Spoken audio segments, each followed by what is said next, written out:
আসসালামু আলাইকুম। আজ আমরা জানব ইসলাম ধর্মকে কেন সবার সেরা ধর্ম বলা হয়। ইসলাম ধর্মকে সবার সেরা বলার পেছনে বেশ কিছু গুরুত্বপূর্ণ কারণ আছে, যা মানুষের জীবন, সমাজ ও আখিরাতের জন্য কল্যাণকর। ইসলাম একটি পূর্ণাঙ্গ জীবন ব্যবস্থাপনার কথা বলে। ইসলাম শুধু নামাজ রোজা শেখায় না, বরং কিভাবে খেতে হবে, কথা বলতে হবে, ব্যবসা করতে হবে, পরিবার চালাতে হবে, সব কিছুর দিক নির্দেশনা দেয়। যেমন রাসূলুল্লাহ সাল্লাল্লাহু আলাইহি সাল্লাম বলেছেন, যে ব্যক্তি প্রতারণা করে সে আমাদের অন্তর্ভুক্ত নয়। অর্থাৎ ব্যবসায়ও সৎ থাকা ইসলামের শিক্ষা। ইসলাম আমাদেরকে সাম্য ও ভ্রাতৃত্ববোধের কথা বলে। একবার হজের সময় রাসূলুল্লাহ সাল্লাল্লাহু আলাইহি সাল্লাম ঘোষণা দেন, একজন আরবের উপর অনারবের, সাদার উপর কালোর বা ধনীর উপর গরিবের কোনো শ্রেষ্ঠতা নেই, শুধু তাকওয়া ছাড়া।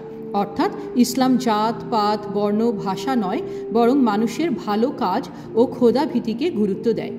ইসলাম হলো শান্তির ধর্ম। ইসলাম শব্দটির মানেই হচ্ছে শান্তি এবং আত্মসমর্পণ।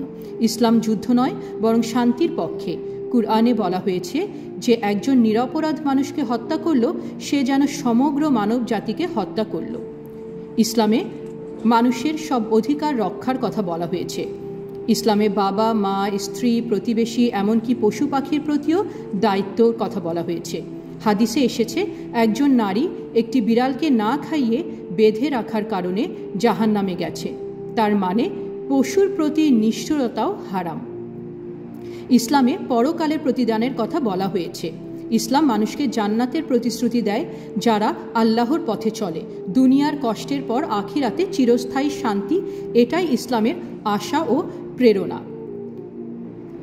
ইসলামে আমাদের জন্য অত্যন্ত গুরুত্বপূর্ণ, কারণ এখানে মানবাধিকারের শ্রেষ্ঠ উদাহরণের কথা বলা হয়েছে।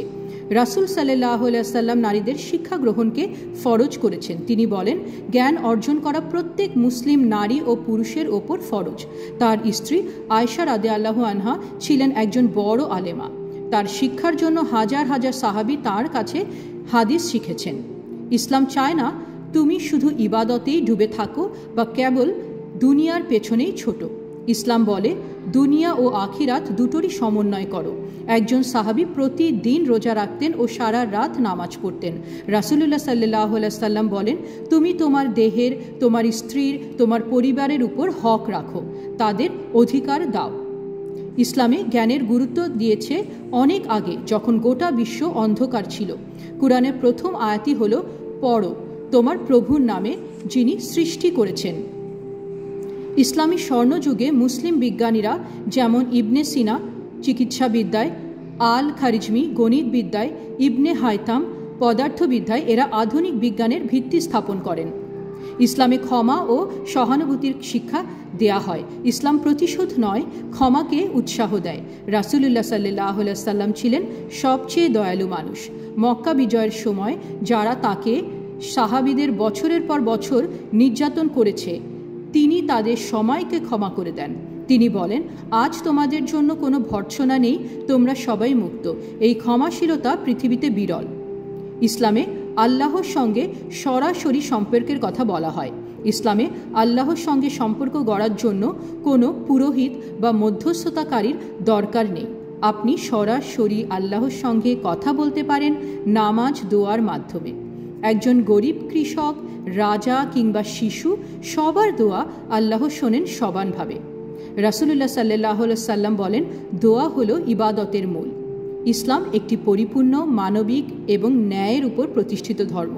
এটি শুধু আধ্যাত্মিক উন্নতির কথা বলে না, বরং সামাজিক, পারিবারিক, নৈতিক, বৈজ্ঞানিক সব দিক থেকেই মানুষের কল্যাণের পথ দেখায়। এই কারণেই ইসলাম শুধু একটি ধর্ম নয়, বরং একটি সম্পূর্ণ জীবন ব্যবস্থাপনা, আর এজন্যই একে বলা হয় সবার সেরা ধর্ম। আলহামদুলিল্লাহ।